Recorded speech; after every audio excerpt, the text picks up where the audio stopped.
Now you can. I can speak like this. My dynamic range is increased. So if I want to whisper or speak more harshly, you'll notice, and that helps. I was going to talk about how cool that last song was, and then the microphone happened, and here I am thrown into a world where I'm not ready. Today is old and new. Today's 2023, and tomorrow's 2024. And in terms of prayer, I was just thinking that in the old times, back before Jesus, you couldn't really pray.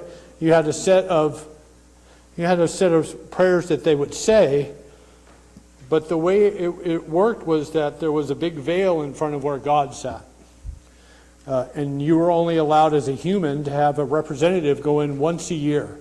That was as much time as that a person could have. You would have somebody else go in for you into the Holy of Holies and offer a sacrifice. That's how you got forgiveness. That's how you communicated with God, your willingness to bring a sacrifice and things like that. But today they said the veil was torn, meaning no one else can go in there for you because there's nowhere in there to go. It's the Holy Spirit, the Father, and the Son who all now live in your heart. And so you don't have a representative. You have intercessory prayer, where if someone tells me something, I pray for you. Other people pray for you, and they bring their wishes for you, but they can't pray for you. They can pray on your behalf for something that you're doing or whatever, but your prayers are completely your prayers. I can't pray in your place and have it be attributed to you. Your prayers are all yours. And that's what it says. The veil was torn. The path was opened. And the relationship with God is now yours. It's now yours. It's not anybody else's. And that's cool. That's cool. There's a weight that comes along with that, and I ain't going to lie. But the reality is that you don't have to let anybody else, anything I say or do is not attributable to your relationship with God. It is 100% yours. And so that kind of freedom is awesome. It's awesome in what it means to your reality. It's awesome in that you can't rely on anybody else to have a relationship with God with. But that's what being in the new covenant is. And so all that said is that I think it would be beneficial if we just took a little time to pray.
If you'd like to recite the Lord's Prayer with me. Our Father, which art in heaven, hallowed be thy name. Thy kingdom come, thy will be done on earth as it is in heaven. Give us this day our daily bread, and forgive us our debts as we forgive our debtors. Lead us not into temptation, but deliver us from evil. For thine is the kingdom, the power, and the glory forever. Amen. Hark the Herald Angels Sing is number 191.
Good morning, everyone, and welcome to Speed Memorial Church this morning. We're happy to see you on this last day of 2023. Looking forward to the new year. Want to wish all of you a happy and safe New Year's Eve, and look forward to seeing you next year.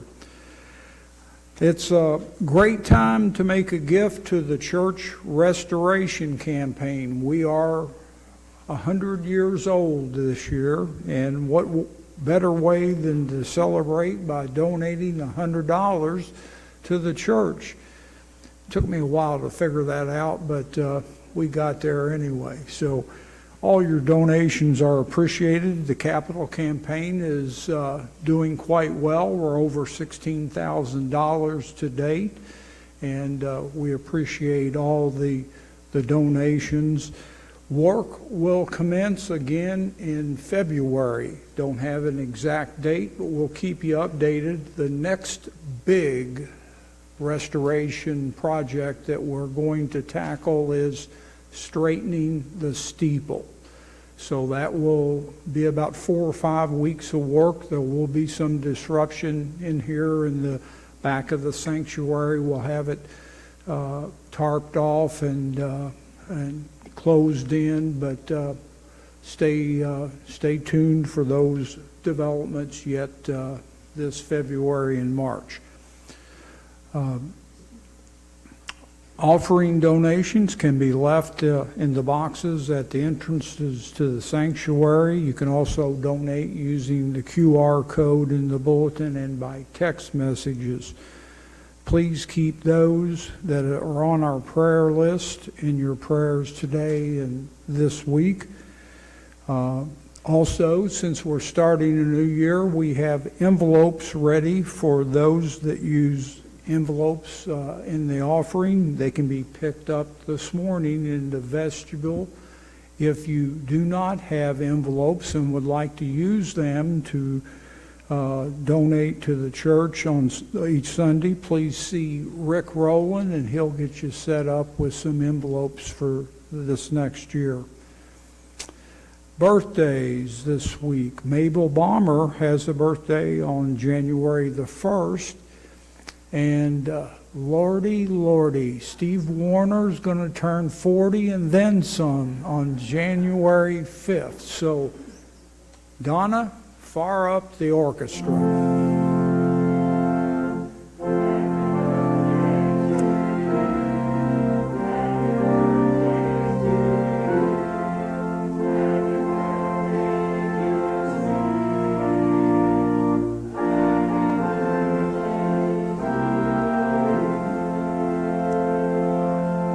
Happy birthday, Steve. And now we'll have some special music from our choir this morning.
Amen. Thank you, choir. Well, I have a special announcement, but before I can do that, I have a special lady I want to introduce. I'm sure you all know Sandy Nunn, president of our Women's Christian Fellowship. And since I forgot to include this in the regularly scheduled announcements, we now have a special addition to our service this morning. Sandy? Well, I just wanted to let everybody know the Christmas tree event was a big success. We took in a little over $1,000. We are planning next year already to have something similar, but instead of having trees, we're going to do a few. But then we thought the wreaths went over well, so we're going to look at centerpieces and doing some different things. But the money we've got from here, we wanted to go ahead and give to the church for the Capital Improvement Fund. So we've got $1,000 that we would like to give to the church.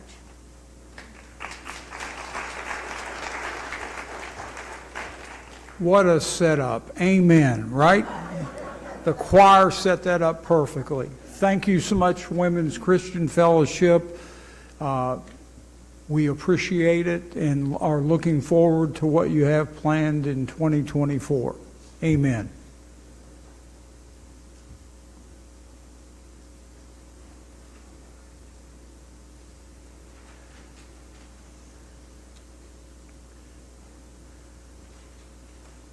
All right.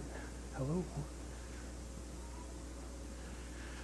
Okay, well, we ran out of Advent topics, so I think we're going to spend the first part of the year just looking at cool things that Jesus said.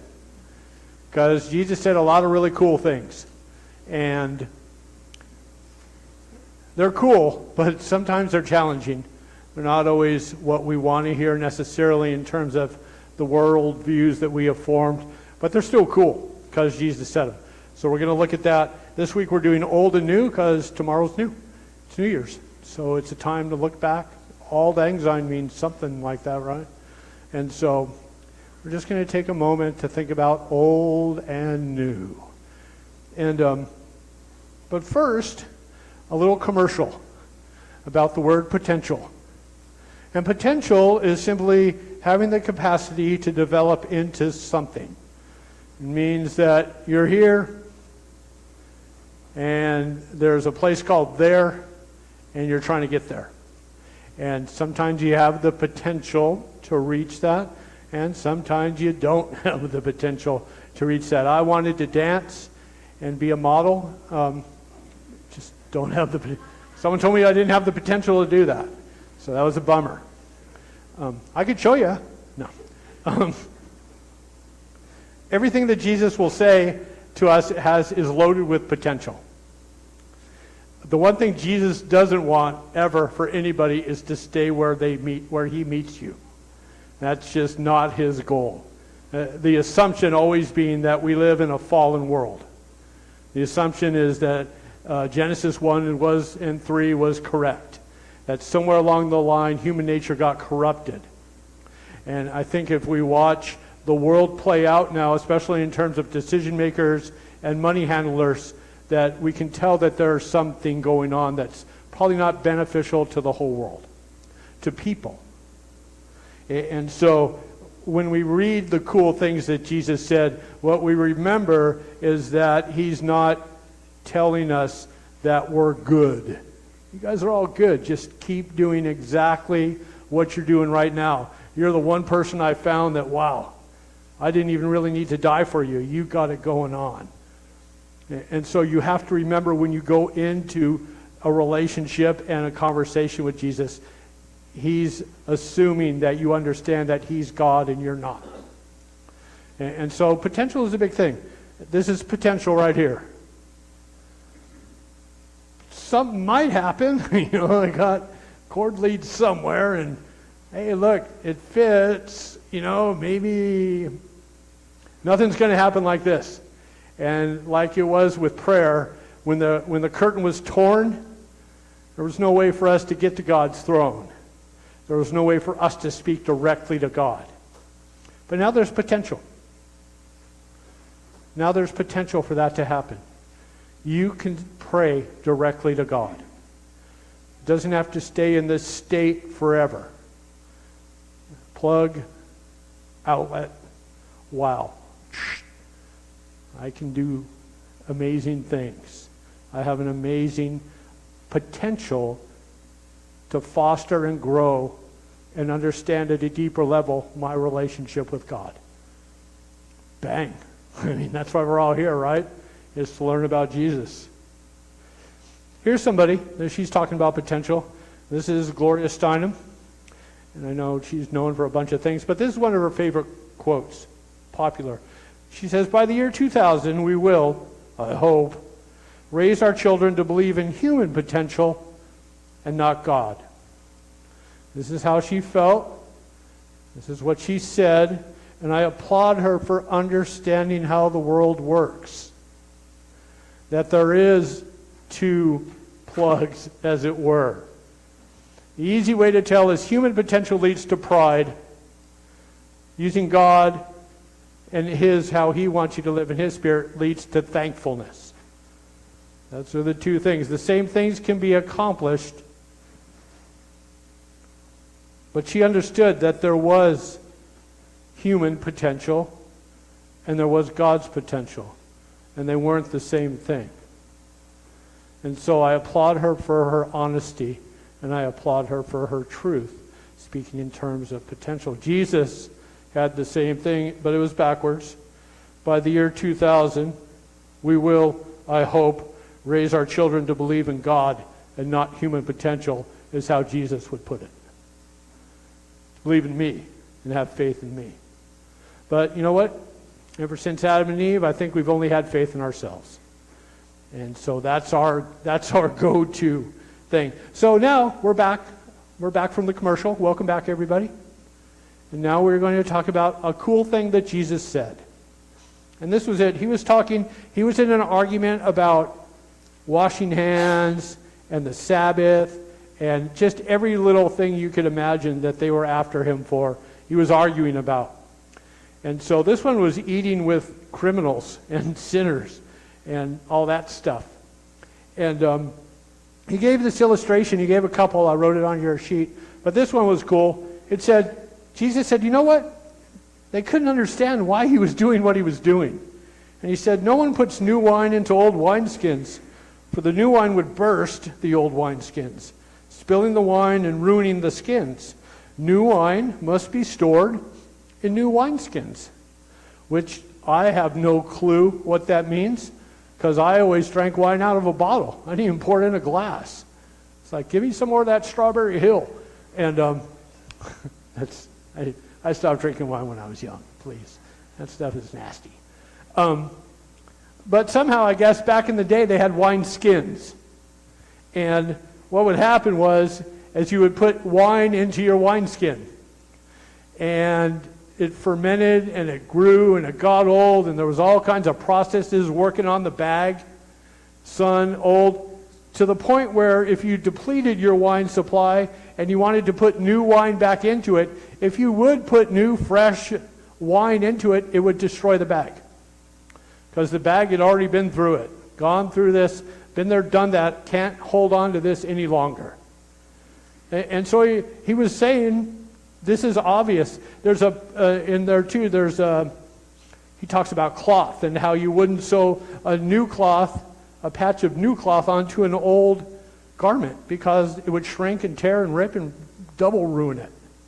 You know, just the thought of not acknowledging that something is new and trying to keep doing things the old way. And I think it harkens back to the definition of insanity that we all know. You keep trying to do the same thing. You want a certain result, but you keep doing the same thing over and over and over again, thinking that you're going to get different results. And that's what pouring it is. And Jesus isn't talking about wine, obviously, because who cares? He's talking about John 4. He wants you to be in a relationship with him. He wants you to grow deeper in your understanding of who you are and what your true identity is. That's his goal. In John 4, it says he is talking to the lady by the well. He said, the time has arrived when people will no longer worship God in a temple on a mountain. He said to the lady, it doesn't matter if you worship him on that, in Jerusalem or over here on this mountain. It just doesn't matter.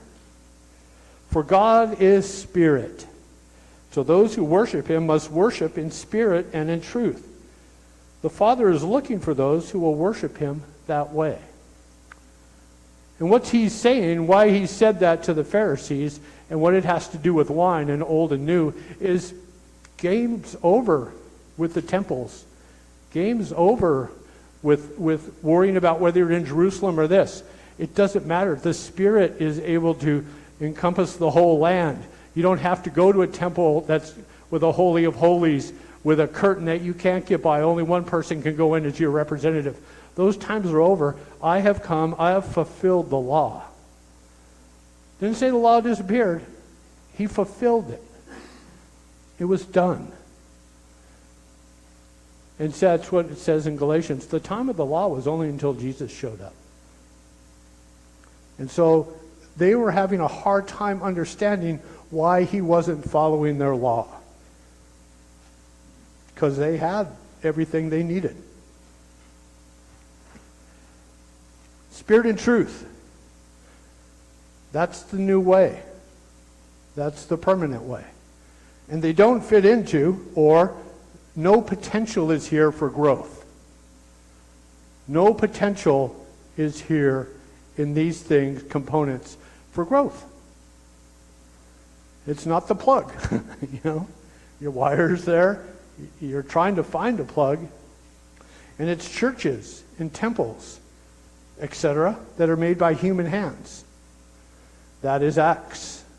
It's exactly what it says. You see, what happens is that people are important, and the church is a building that houses us. But what it turns into is the church becomes more important, the building becomes more important, and we just use the people to make the church more important, make the building more important. It's not, we don't need to meet here. We don't need to meet in a building at all if it's a nice day. I prefer shelter when it's raining, I'm not going to lie. We don't have to meet in a building. There's just absolutely not one place in the Bible that commands you to meet in a building. It says gather. Don't give up gathering together. Whether it's in a house, on a picnic table, around a blanket, it just doesn't matter. And once you understand that, you're free to meet in a building and treat it the right way. Worship of buildings does not lead to any kind of growth. Ritual laws or commandments. Nothing there. Nothing there. As it says in 1 Corinthians 13, if you've kept every law and did everything and knew all knowledge and knew everything, but you didn't love others, you know nothing yet. You're elevating and value things that aren't valuable compared to people. That was new back then. We're 2,000 years in, so we know that now. We know that buildings aren't as valuable as people. We would never keep anybody out of our building for any reason. Unless they were coming to do harm to my kids, and then we got issues. Ritual laws, there's nothing you can do. There's no commandment. There's no commandment. You live by faith in Jesus. That is right. Do I have to tell you not to kill somebody? Do I have to? Do you not know that? Do I have to tell you that if someone's hungry, you give them food? Do I have to make a command to tell you that? Does there have to be a command that if someone is dying of thirst, that you should give them a drink of water? I mean, does that have to be codified? Made into law? No. I mean, it's pretty basic. It's pretty simple. It's hard to see because in our world, we let people starve. In our world, there are countries where every part of your life is micromanaged down to when you must pray and when you must eat and what you must say and what you must wear. And, that's just how it is, but it's not right. It's not right. Eating or drinking, ritualized. Observing religious festivals or Sabbaths, and I'm not making this up, read Colossians. Pious self-denial, strong devotion, severe bodily discipline. These are not energy in terms of spirit. These are not spirit and truth. And it's understanding the difference, understanding that we live in a fallen world. If the headlines don't let you know that, then you got to re-examine. Or you don't believe Jesus, which is cool. That's your right. You don't have to. You can believe Gloria Steinem. You know, I wish we could get back to human potential. Money, not a sign of any kind of blessing at all. Many, many, many verses in the Bible that say, woe to the rich people. Good luck to you. Good luck. In fact, your riches are going to speak against you on trial, is in James. You're going to have all the money, it's going to speak against you. As their first witness, they're going to call all the money you didn't use to help the poor. Accomplishment, clothes, jewelry, human praise. I think we all know these things. These are not spirit and truth. These are not. Spirit and truth does fit. Permanent potential will never end. Love God, love your neighbor. Never ends. Jesus said that was the biggest rule. What's the greatest commandment? Well, love God, love your neighbor. Everything else that you think about that's important rests on those two things. Because spirit and truth are there. That's why all of the ritual commandments and everything was wiped out. All of our time is spent trying to help each other. All of our innovations, all of our creativity, everything that we do is meant to help humanity. Right? I mean, that's what it looks like to me. Not in my life. Least one, the bottom. But that's what it is. Love God, love your neighbor. New creation, new covenant, new heart, a renewed mind from Romans 12. Thinking like Jesus' attitude, Philippians 2. Thinking of others is more important than yourself. Knowing that God's taking care of you, so my acclamation of goods and prestige and name is useless.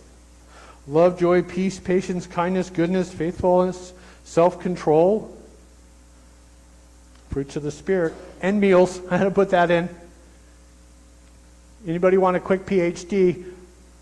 Look at all the meals and all the significance of food and tables and dinners in the Bible and write about that. Roll out 70 pages on that and you'll get a PhD. It's amazing. How many times this story, new and old, is promoted by Jesus eating meals with scum. Is the word that they put in the Bible, depending on your translation. That's how important it was to have a meal. Giving a glass of water. Food is everywhere in the Bible. But there is a part I forgot to write in that little section that says Jesus gave this illustration. No one puts new wine, blah, blah, blah, blah, blah. At the end of it, he says, but no one who drinks the old wine seems to not want the new wine. The old is just fine, they say. I don't need no new fangled way of doing things. This is the number one killer of churches across our nation, of relationships across our nation, of your relationship with God across the world. The old is fine. In fact, we love the old. We don't care how many people don't come to our places of worship. We don't care how many people can't stand coming in here and only do it because they feel compelled to by tradition or they're going to hell. We just don't care. The old is fine. They have to learn how to do church our way. I don't want new wine. Old wine's better from what I know, isn't it? It ages, it matures. Who wants new wine? It's funny if you look at John 2, or the wedding, right? The Feast of Cana, where Jesus turned water into wine. The old wine was gone. There was no more wedding. There was no more celebration. They were just like partying on. Hey, where's the wine? Where's that feeling of accomplishment? Where's that identity and that feeling of value? Where's that feeling like I've done something good for God? It just is empty now, and I feel like I'm just doing the same thing over and over and over and over, and I feel empty. Where is that wine? And Jesus' mom was like, hey, this party's dying, dude. We need new wine. We need a new way to do things. And unfortunately, the new way usually rests with the young people, because the number one killer of new wine and vibrancy is habit. Number one. I don't like to change. After I got a cool way of doing things, shoot. Sunday night, me and Claire are going to Aldi's. She's going to shop. I'm going to pick up a giant coffee from Circle K across the street and just buzz myself out for Sunday night because I'm tired and I want to watch football highlights. Monday, I want to wake up and do the bus until 8. And then I want to do this. And, I'm the most addicted to a schedule at all. I hate change. And yet I know that's what I need. I know that's what I need. And when there are no rules, per se, of how do you do church? Well, you gather. That's it. You gather. So everything else is based on the love you have for each other and gathering. So where's the rules? How did it get... I go to Iowa. I'm sure I've told this story. I'm in the middle of Iowa, driving across the country in a car. Driving, duh. And some dude, I'm in the middle of a small town dying away, and the guy pulls up in a car just bopping the bass out of his...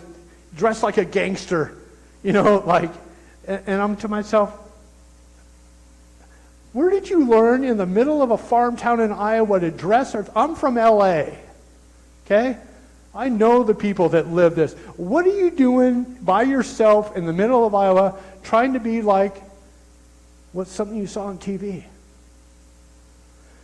That empty identity, I want to say cistern, but I don't even know if anybody knows what a cistern is. That empty feeling where you source your identity, where you have to rely on the media to sell you what looks good, where you have to rely on the media to tell you how you're supposed to act, where you have to rely on other people in magazines and getting interviewed and spotlights to know how you act. You're just looking for new wine. It's your heart. It's your heart. It's the heart of the church. It's the heart of our gatherings. How far are you going to take it? How far are you going to take it? How far are you going to not bring Jesus into the mix? I stand at the door and knock. This kills everything. And I'm as guilty as anybody. The old's fine. What's wrong with those kids? What's wrong with them? We know how to do church. And I know we know how to do church because we do church exactly like the other 100 billion churches out there. And they wonder, wow, why are all the cathedrals in Europe empty? Well, it's those dang Muslims coming to town. No, it's not. It's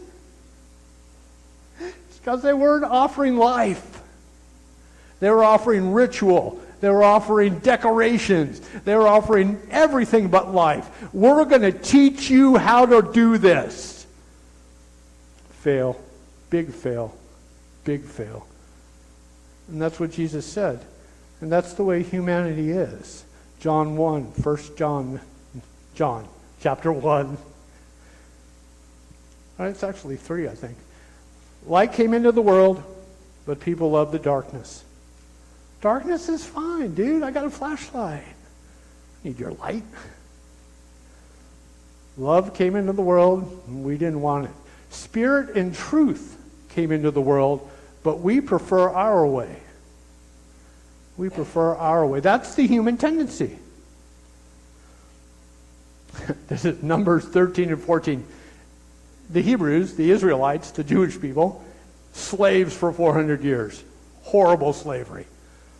Miraculous, Moses comes, leads them out of... Egypt gets taken down, like one of the strongest empires ever.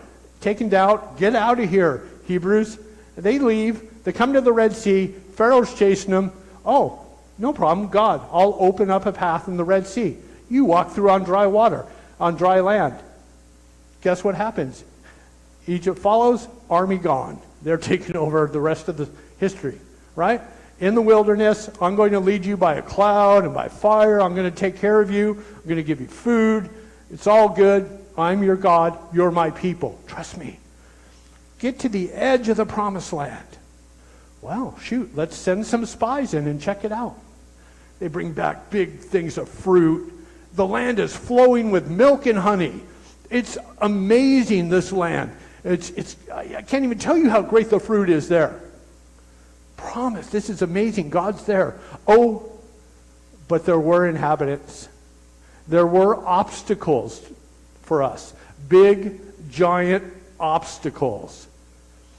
And then they were like, 8 of the spies, or 10 spies, 8 of the spies said, there's no way we can do this. 2 of the spies are like, dude, God promised. We just came through the Red Sea. We've done all this. We can do this. And the Hebrews said, wouldn't it be better if we went back to Egypt? Slavery wasn't that bad. That's how humans think. Wasn't it? We really got to cling to our slavery. We really got to live in the past. It's way more comfortable. You know what? Yes, we were beaten. Yes, we were slaves, but we got 3 square meals a day. I had a place to sleep. We had kids. It was really, thinking it back, that was really kind of a cool place. Because the thought of going and actually fighting and trying new things, and it's all dependent on me, not trusting God, that's way too abstract for me. I need my slavery. So I'm not going to try anything. I'm going to just let it die. Because it's more important to me that I get what I want rather than to venture off into the unknown. That's potential. The potential is there. Jesus said, I'll never leave you. You're my children. You're God's children. You've been adopted into his family. I will never, ever, ever leave you. There's nothing that can separate you from God's love, which is found in Jesus, except your fear, except your unwillingness to try, except you not acknowledging your potential. And it's not a potential for you, it's a potential to make God known, to make Jesus known. You have no pressure on you. It's not for you to become great. That's what's new. That's what's new. But the old, shoot. Having the capacity to develop into something and then not doing it. And I'm talking about following Jesus. I'm talking about knowing God. You could walk into the throne room any darn time you want, go straight up to God, ask him any question in the world. He wants you to grow. He does not want you to stay the way you are. That's potential. There's a plug and there's a socket. And it's just plugging in.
awesome. Isn't that amazing? That's what he does for fun while he's studying other stuff. But imagine, what if he never played? What if he believed I have faith in the piano. I believe it makes noise, and I believe it can sound cool, and I have a desire to play, but I just don't know what to do. So I'm just going to sit there. Just going to sit there, and weird sheets are going to grow over me, and the ground is going to get dirty. That's some people's relationship with Jesus. You have the potential to sit at the piano and play. You're not asked to listen to the piano. You are asked to play the piano, metaphorically speaking. You're not asked to let other people have a relationship with Jesus and you think it's your good. You are asked to have your relationship with Jesus. Your potential is to make that decision to have a relationship with Jesus. Not with a church, not with the rituals, not with the building, not with the nothing. You have the potential to make the decision to go to Jesus. Or else it looks like that. It's just a beautiful piano unplayed. Just a beautiful piano unplayed. So, I'm inspired to sing Happy Trails. Until we meet again, next time I see you, 2024, have a good one. Happy New Year.